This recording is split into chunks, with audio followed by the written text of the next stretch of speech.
Salut à tous, bienvenue Alias Story, aujourd'hui d'Isabelle Klein. Bonjour Isabelle. Bonjour. Alors vous êtes en Israël depuis 1 an, fraîchement arrivée et Exact. encore sous le feu de cette joie apparemment qui illumine votre visage aujourd'hui. Exact, oui. Vous êtes folle de joie. Je suis heureuse d'être ici, d'être rentrée à la maison. Voilà, je peux dire ça comme ça. Okay. Heureuse. Pourtant, c'était pas du tout un truc qui vous animait. Il faut bien dire la vérité. C'était pas dans votre projet. C'est vrai. Moi, j'aimais beaucoup. Alors, je suis de Paris. J'ai habité Paris tout le temps. J'ai aimé Paris. J'ai aimé la France. J'étais bien. J'avais une vie bien installée. J'avais ma famille là-bas. J'avais mes enfants. J'aimais les activités que procure cette ville. On sortait beaucoup, on avait une vie sociale, on avait une vie culturelle. Il y a plein de choses à faire. C'est sans fin, c'est magnifique. Qu'est-ce que vous faisiez dans la vie ? Alors, j'ai commencé à travailler à la télé à France 2. Et puis ensuite, j'ai fait une petite formation. J'étais directrice de production sur des émissions en freelance. J'ai ensuite trouvé que c'était difficilement compatible avec ma vie de famille et mes enfants. J'avais beaucoup de mal à les laisser... Jusqu'à des heures indues. Jusqu'à des heures indues, à des étrangers. J'avais peur de tout. C'était très compliqué à gérer pour moi. Vous êtes arrêtée de travailler ? Je me suis arrêtée de travailler, oui et non, parce que comme c'était quand même compliqué pour moi et que je détestais les parcs, les conversations de parcs et tout ce genre de trucs, c'était vraiment pas possible. Donc, j'ai décidé d'aller donner un coup de main à mon mari qui avait une petite entreprise de robes de soirée à Paris. Et donc, j'ai travaillé avec lui. Voilà. Mais ça m'a permis vraiment de focaliser sur votre vie de famille et vos enfants. Exact. De les élever comme vous en aviez envie. Exact. Ok, alors vous étiez très bien à Paris. Vos enfants aussi, scolarisés dans les écoles juives, j'imagine. Oui, à Paris, dans une école juive. Voilà, donc l'avenir aurait pu se poursuivre sur ce chemin-là. Alors, oui et non. Pour être tout à fait juste, parce que quand je me suis mariée, mon mari avait ce rêve au fond de sa tête, qui était très, très, très présent à l'époque, qui me dit « Ok, on se marie, mais à une condition, c'est qu'un jour, on va monter. » Un jour prochain, pour lui, c'était prochain, dans son esprit. Oui, c'était vraiment quelque chose de... Voilà, il ne voyait pas l'avenir sans s'installer en Israël. C'était pour lui quelque chose de pas pensable, il fallait vraiment partir. Pour vous, c'était beaucoup moins. Mais comme je trouvais que j'avais fait le choix de l'amour et que mon mari voulait partir, j'ai dit oui. Bah oui, j'ai dit oui en me disant il va changer d'avis, ça va passer. C'est ce qui s'est passé. Bah oui, c'est ce qui s'est passé. C'est ce qui s'est passé et on s'est mariés, on a eu 4 enfants et on était bien. À Paris. À Paris, on était bien en sachant qu'on s'habitue aussi à certaines choses petit à petit. On s'habitue à certaines choses qui deviennent de moins en moins acceptables, que mes parents et mes grands-parents, qui eux venaient de Russie, avaient eux aussi petit à petit accepté. Et puis il y avait quand même...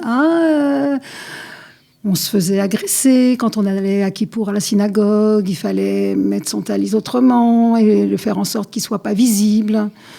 On nous disait d'être discret. Cette discrétion que je trouvais insupportable. On n'est pas là pour se montrer quelque chose, mais juste pour être ce qu'on est. On ne pouvait pas être ce qu'on... On ne pouvait pas. J'avais la main sur la tête de mes fils quand ils sortaient de l'école en leur disant « retire cette kippa ». Et c'était insupportable. Pour moi, c'était insupportable. Je trouve que beaucoup s'habituent. Pour moi, c'était insupportable. Je ne voulais pas m'habituer. J'avais pas peur, mais je trouvais que cette habitude, petit à petit... J'étais dans une communauté en plus plutôt favorisée, dans le 5e arrondissement. Mais on a connu des agressions, on a connu des synagogues gardées, voilà. Moi, je voulais pas ça. Mais pourtant, vous dites que ce n'est pas à cause ou en raison de l'antisémitisme que vous êtes montée. Ah, c'est très clairement vrai, oui. Non, je suis pas montée à cause de l'antisémitisme. C'était insupportable, mais c'est pas pour ça. Ça n'a pas été la raison de votre changement de cap. Non, du tout. Ok, alors qu'est-ce qui s'est passé ? Une phrase, un jour, quelqu'un m'a dit on prie depuis des millénaires l'an prochain à Jérusalem. Mais c'est quelqu'un qui vivait en Israël ? Quelqu'un qui vivait en Israël, qui avait fait son aliyah de nombreuses années auparavant. Okay. Il m'a dit pourquoi est-ce que c'est un vœu pieux ? C'est là. Et en fait, cette phrase, elle a ouvert une porte qui était déjà bien chargée. Elle était prête à être enfoncée. Elle était prête à être enfoncée. Je me suis dit, mais bien sûr, mais qu'est-ce que ça veut dire? J'élève mes enfants avec l'idée que, allez, les rêves, c'est fait pour être réalisé, ça sert à rien de rêver comme ça. Et nous, on leur montre pas que les rêves, on les réalise. Mais c'est compliqué. Vous étiez, j'imagine, en activité, etc. Décider, peut-être, vous n'étiez pas encore à l'âge de la retraite, de partir comme ça. C'est très compliqué. Et j'ai d'ailleurs aucun jugement sur ceux qui ne le peuvent pas. Non, mais bien sûr, on n'est pas là pour ça. Chacun raconte son... Mais, alors, moi, je ne l'ai pas vu comme du courage. Mon mari non plus. On ne l'a pas vu comme du courage. Une nécessité? Une chance. Une chance. Une chance. C'est-à-dire qu'on a pu le faire. On a pu le faire. Il y a des gens autour de moi, tous mes amis qui veulent venir et qui ne peuvent pas. Je sais à quel point c'est compliqué. C'est compliqué parce qu'on a des crédits, parce qu'on a des engagements, parce que et puis les gens, enfants, des parents malades, c'est pas simple. Et les gens disent c'est pas grave, tu sais, je peux aller vivre dans un 15 mètres carrés et tout. C'est pas vrai. À l'âge que j'ai, c'était compliqué. Il fallait organiser ça de la meilleure des façons, même si on peut réduire la voilure sur plein de choses, mais malgré tout, mais on a eu beaucoup de chance. On a eu beaucoup de chance. Il faut dire aussi que vous aviez quand même un petit peu préparé le terrain, peut-être même inconsciemment, mais vos enfants vous avez précédé. Oui, des éclaireurs. mes enfants sont venus en éclaireur. 3 de mes 4 enfants sont venus en éclaireur. Et alors, à la maison, on était très, très, très, très sionistes. Donc, l'amour d'Israël, ça ne se posait même pas. Donc, ils aimaient ça. Ils aimaient cette idée-là. Donc... ils ont juste mis en adéquation leurs rêves et leur vie. Donc ça a été formidable. Il se trouve que les 3 qui sont venus ont été heureux d'être là et d'après ce que je peux savoir, ont envie de rester. Alors vous en avez un qui est étudiant à Beersheva, un autre à Bar-Ilan, un autre à l'armée. Oui. Et puis vous avez la petite dernière qui est avec vous. Qui est avec nous et qui, elle, n'était pas du tout contente de venir. Forcément. Ouais, elle a quitté beaucoup, elle. Elle a quitté beaucoup et puis on a décidé pour elle. Donc, elle a quitté beaucoup, mais on a pensé avec mon mari, son père, on était tellement persuadés que c'était le bon endroit pour elle, qu'elle n'a pas senti d'hésitation, elle n'a pas senti des déséquilibres. Il n'y avait pas de place au doute, quoi. C'était ça, un point, c'était ton chemin, c'est ce qui sera mieux pour toi. Ça va être bien. Voilà. À Col et alors ça, c'est assez intéressant chez vous parce que malgré les difficultés, entre guillemets, il y a toujours ce leitmotiv, de toute façon, ça va être bien et de toute façon, comme ça va être bien, ça sera bien. Bien sûr. Point. J'ai pas le choix. Il faut que ça soit bien. Et je pense qu'on est pour beaucoup dans la réalisation de notre bonheur. On est pour...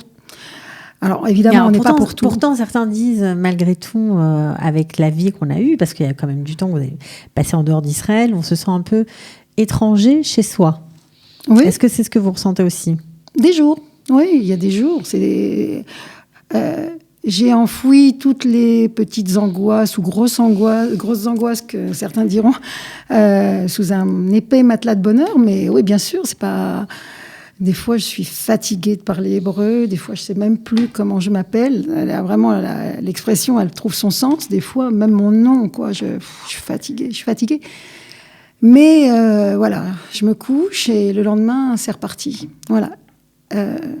Il faut qu'on le fabrique, ce bonheur. Il faut on a cette chance d'être rentré à la maison.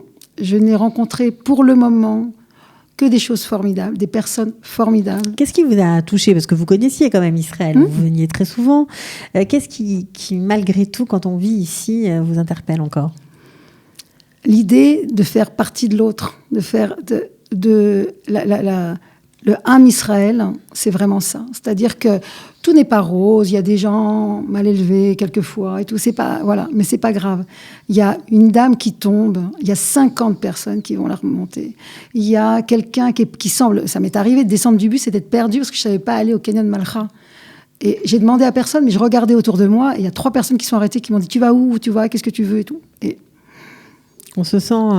mais c'est de faire partie d'un destin commun, de quelque chose. Donc, je l'exprime peut-être d'une façon peut-être trop idéaliste. Certains diront que je vais tomber. Ça, c'est la vie de tous les jours. Puis après, il y a tout le rituel, toutes les fêtes, tous les moments nationaux. Bien sûr.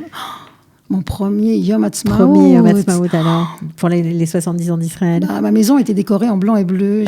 J'ai fait un barbecue, parce que j'ai fait comme on fait ici. Donc, j'ai fait le barbecue à 4 heures de l'après-midi. Comme tout le monde, j'ai fait une table avec des drapeaux partout. Il y a encore plein de drapeaux dans mon jardin. Quel bonheur. Elle est contente. Isabelle est contente, ça c'est sûr. Qu'est-ce qu'on peut vous souhaiter, Isabelle ? Ça fait 1 an seulement, là. Au niveau de l'Ulpan, de l'hébreu, comment vous êtes ? Alors, j'ai fait un premier Ulpan. Bravo. Certains ne le font pas. Oui, indispensable à mon avis. Premier Ulpan. J'ai continué sur un deuxième Ulpan pour encore améliorer mon niveau d'hébreu. Et puis, l'Ulpan va se terminer. Donc, on me dit que c'est une période bénie. Ce qui est vrai, c'est très, très chouette. On se fait plein de copains. On rigole beaucoup. On retourne à l'école avec son lot de plaisir et d'humiliation. Donc, aujourd'hui, si on veut me souhaiter quelque chose, c'est que au moins tout reste au moins aussi bien que ça, que tous ceux que j'aime, que tout aille bien. Et puis, si on veut rajouter un petit truc, tout, c'est un travail. Voilà. Un job. Ah oui. Parce que vous voulez reprendre une activité professionnelle ici. Oui. Mais il va falloir venir au Hub de l'emploi. Oui, je viens. C'est vraiment... Oui, je vois toutes les possibilités qui nous sont offertes, que je prends. Je viens. Il y a beaucoup de choses. Beaucoup. Non, mais je vais trouver. Je vais trouver. On est sûr. Bon, alors, et votre mari, alors ? Alors, mon mari, il est à l'Ulpan, il aime ici. On est heureux. Alors, vraiment, voilà. Puis la famille réunie. Donc, parce qu'on ne le dit pas souvent, on parle souvent des jeunes qui partent, etc., qui font leur vie extraordinaire, mais c'est difficile pour eux de vivre malgré tout sans leur famille, sans leurs proches, de vivre avec des identités un peu déchirées. C'est pas facile toujours de rater les moments heureux des uns des autres. Alors bien sûr, on voyage, etc., mais c'est pas pareil. C'est pas la même chose. Et puis, je disais souvent que je voulais pas être invitée au mariage de mes enfants. J'aurais eu beaucoup de mal qu'un jour ils me disent « Tu sais maman, je vais me marier. Ah bah attends, alors je vais venir et puis je repars et puis je viens 3 jours avant le mariage. » Et je voulais pas ça. Je voulais vivre le quotidien avec mes enfants. Bon, vous l'avez réussi. Bravo. Merci. Et bienvenue. En tout cas, c'est un plaisir de vous entendre rayonner, de vous voir rayonner. Merci beaucoup. Voilà. Merci de votre accueil. Vous êtes en symbiose avec ce pays, a priori. J'adore. J'adore. Les gens me disent ça va tomber. Je dis non. En général, c'est moi qui dis j'adore, mais là, j'ai trouvé mon double. C'est formidable. Ok, merci beaucoup. Merci à vous. Ciao, bye. Merci, au revoir.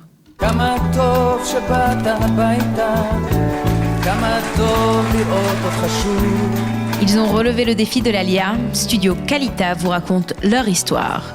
Alia Story, c'est vous, c'est nous.